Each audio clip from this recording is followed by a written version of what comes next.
Hello everyone, welcome to Succeed e-learning app. That was Pandit Ravi Shankar. He was one of India's greatest musician and also a composer of Hindustani classical music. He is known famous as the sitar maestro and has travelled around the world performing in various concerts. But wait, who was the person that was playing beside him? Yes, that was Ustad Allah Rakha.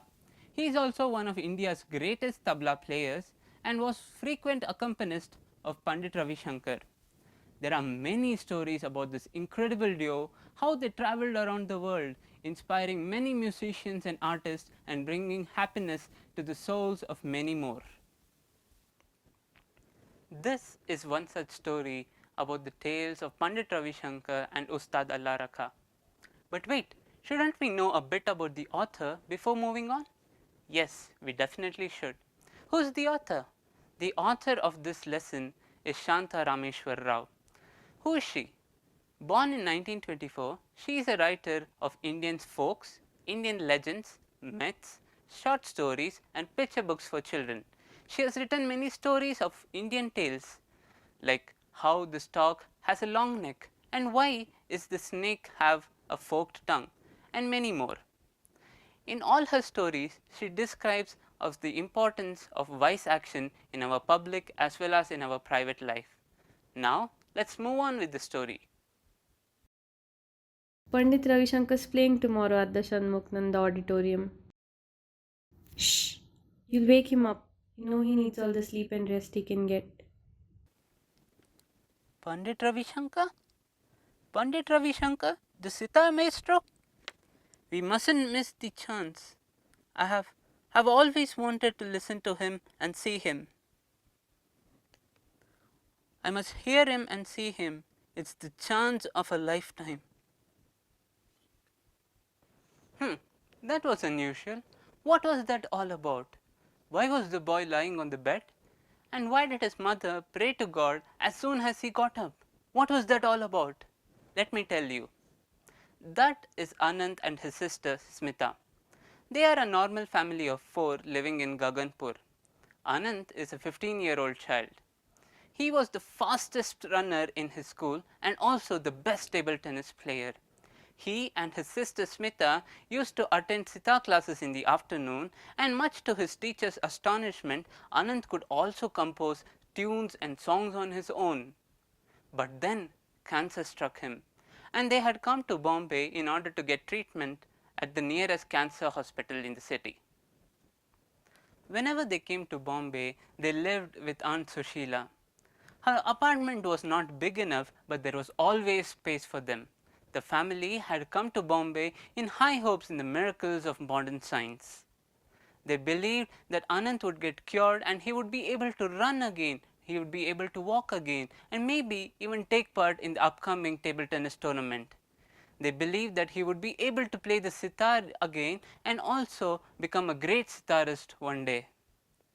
But however, the doctors at the cancer hospital did not think so. They had given up hope and they thought that Anand did not have much time to live. They asked the family to take him home to indulge him in various activities to keep him happy, as they knew the boy did not have much time to live. They had not given up. Smita had not given up. Smita was so excited about the announcement that she forgot that her brother was sleeping ill on the bed. She had seen how the doctors at the hospital had shook their heads so gravely and spoken words that neither her nor her parents could understand. She still believed that Anant would get better and they would all return back home as a family of 4.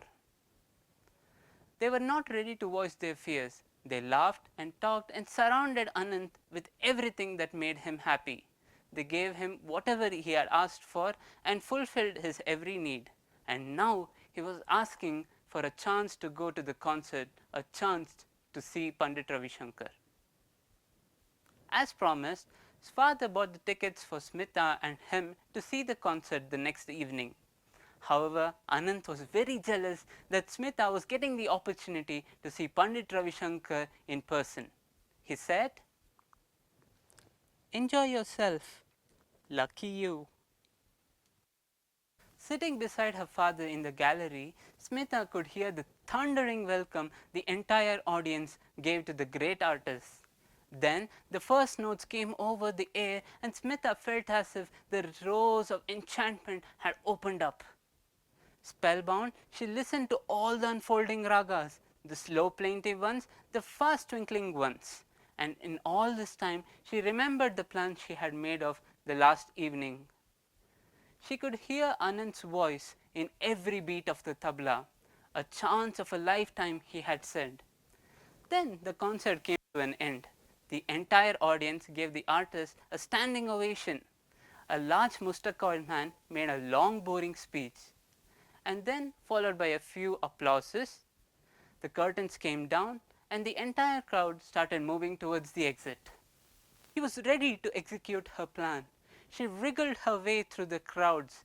She went up the stairs that led to the wings. There was a small crowd gathered to talk about the evening concert and also to carry the bouquets, the teacups, and the instruments. There he was, the greatest master of all, Pandit Ravi Shankar. Her knees felt weak, her tongue felt dry, and with folded hands she approached the great artist and said, Oh, sir. "Yes, little girl, Pandit ji is a very busy man. You must not bother him with such requests." "What shall we do, Ustad Sahib?" "Tomorrow morning we perform for the boy." "Yes?" "Yes, it's settled then." Wow, how humble of Pandit Ravi Shankar to play for the boy, which was his last wish, and also how brave and caring of Smita to do this for Anand. The same night, she came home all excited in order to share this information with Anand. Thank you all for listening. For more lessons, keep watching the Succeed e-learning app.